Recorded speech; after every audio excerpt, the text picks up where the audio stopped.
I am making this video in response to Logan Paul's new video that he posted earlier today.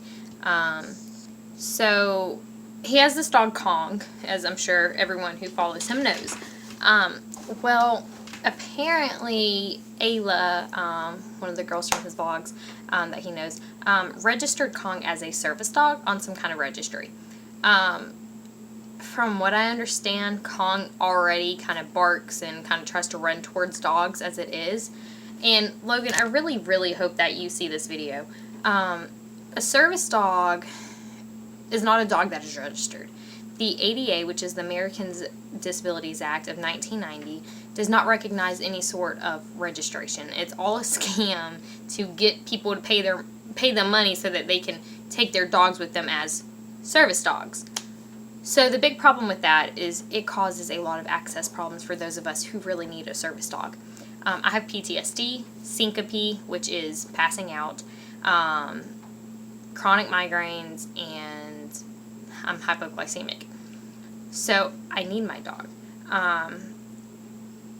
It's very offending when I see someone, especially such a big YouTuber, someone that I really, really enjoy watching, someone that I love watching their videos. And it's very offending when I see someone like you promoting the use of fake service dogs, because it's a big problem.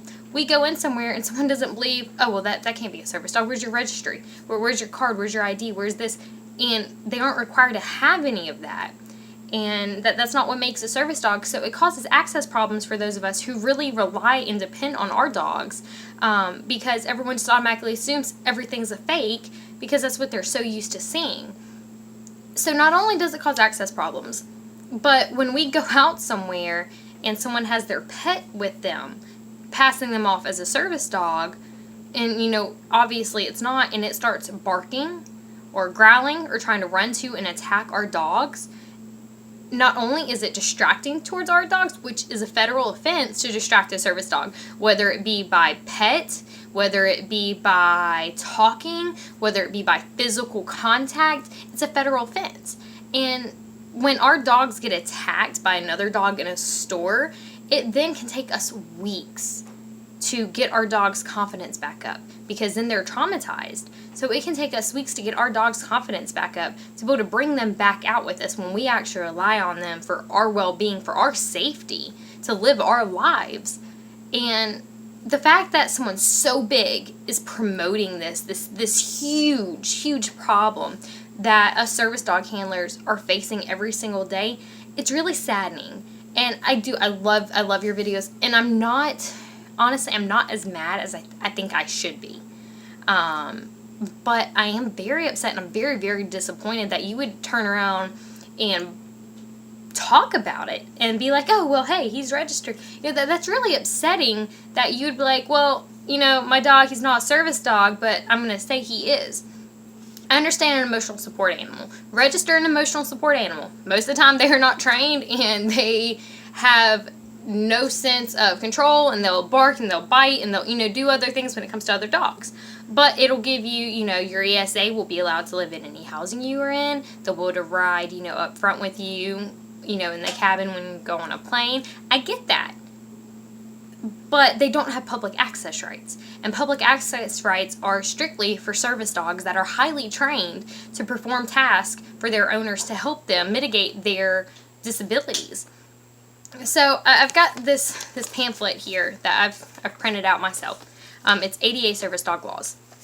And I'm going to read it off because obviously there is some kind of misunderstanding about service dogs and what you can and can't do. So, by definition, a service dog is a dog specifically trained to do work or perform a task for people with disabilities, including physical, sensory, psychiatric, intellectual, or other mental disabilities.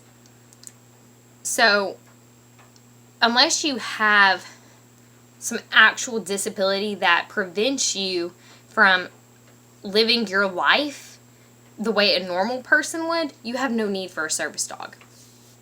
Okay? So the basics, everything you would need to know about a service dog is there is no gear, there's no ID, There's no paperwork. There's no proof of any kind or certification required by the U.S. federal law for service dogs to work in public.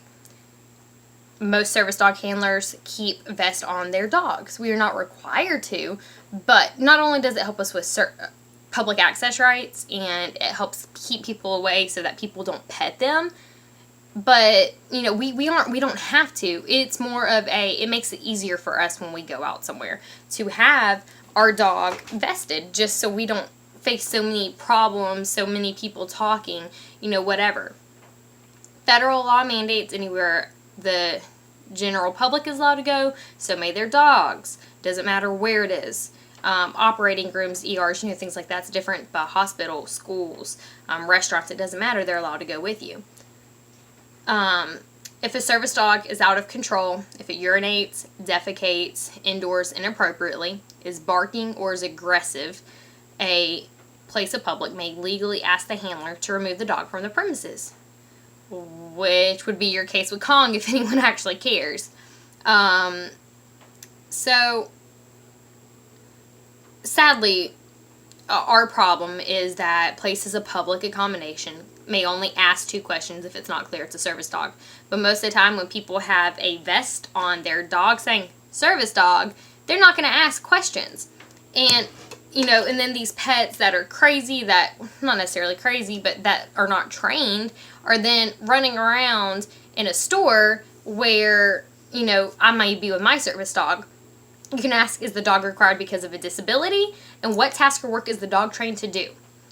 And since there's no ID, no legal registration or anything like that, it's a problem because anyone can bring their dog and say, oh, it's a service dog. So the big problem about this is that it's not right. And, if I were to come out there and I saw you somewhere, and say we were in a restaurant, and, I was sitting in a restaurant eating, and I had my service dog with me, and he's laying under the table like he should, and doing what he's supposed to like he should. You come in, or if you were sitting there, and you're sitting there with Kong, and I come in with my service dog, and then Kong sees him and starts barking, and, trying to pull towards him, and things like that, well, then there's a big problem there. Because then your pet, your dog that is not a service dog, is then distracting my highly trained medical equipment, my dog that I work with every single day, multiple times a day to train to make sure that he's doing what he can to help me with my problems. And when he's distracted, he can miss an alert. And if a service dog is distracted and it misses an alert, that then falls on you. So if I was somewhere, your dog's barking at my dog because you're passing him off as a service dog and he's not, then that falls back on you if something happens to me. I pass out and my dog misses the alert, that's then your problem. What are you going to do about that? Because then, obviously, if I pass out, people are going to call 911. So then cops and ambulances are involved, and then you're there with your dog barking at my dog. So then it's like, well, this dog is barking, and that's why, this dog, actual service dog missed this cue to tell its owner that, oh, hey, you're going to pass out, you might want to sit down so you don't fall and hit your head. It can become a big problem, and it's just really offensive, and it's disgusting. It really is that you would promote this because, I don't expect you to understand, and I don't expect you to know the big problem of fake service dogs and the promotion that people try to be like, oh yeah, just make your dog and just register it, and now it's a service dog because, a service dog doesn't actually have to do anything. That makes so much sense. Your pet, hi pet, I'm just gonna pet you. Oh, he makes me feel good. Yep, he makes me feel good. This is why he's a service dog. That's not a service dog, that's an ESA. If it does not actually do something for you, if it is not trained to do something for you medically, mentally, it doesn't matter. It's not a service dog, and it becomes a problem. And it's really annoying. It really is. It's very annoying. Because I'm going to sit here, and I'm going to hold him, even though I don't think he likes it very much, to show you. This is my service dog, Max. I need him to let me know when I'm going to pass out, when I'm going to have a bad anxiety attack, when I get triggered by something and it freaks me out, when I have a flashback and I disassociate because of it and I don't know where I'm at and I'm freaking out, and my husband tries to touch me, what do? I go off on him and I hit him because I don't know what I'm doing, because I've disassociated. And then when I pass out, I need him for that. When my blood sugar gets too low, I need him for that. When I have a chronic migraine, he's not trying to alert to it yet, but he will be. I'm going to need him to let me know, oh, hey, there's a migraine that's about to come on. Why don't you take some medicine real quick so it doesn't get so bad? A service dog, it's not based on their size. And I'm not saying that by any means. There can be small service dogs, and there are. But saying that your dog is a service dog just because, that's not appropriate. Not when we rely on our dogs to help us with our real problems. You see this? See you, say hi, Max. He doesn't really care, but I don't think he really likes it. We're in a rolling chair. I mean, it's not okay. And it's not right for someone so big to promote something that's so awful, because it really is awful. And it's not a game. It's not fun. I get people want to bring their dogs with them everywhere because they love them. I get that. But if you don't need them, then there's no point. It takes away from those of us who really medically rely on them to live our life safely. And that's the problem. And I'm really hoping that you'll see this video and that, maybe you can, because I don't have many followers. My videos suck. I don't have high quality cameras. I use my phone or my computer. I don't have good gear to make good videos. I do what I can, but that's all I can do. And you're bigger. You have better equipment. Your videos look better. You have more followers. But you'll be able to get that message out there that, this isn't okay. And that, maybe I should retract my statement. Maybe I can go and re-educate all of my all of your followers, and let them know, hey, I was wrong and this is how it should be. So again, I'm not mad, and I love your vlogs, and I always will. Me and my husband both do. But I really hope you think twice about that.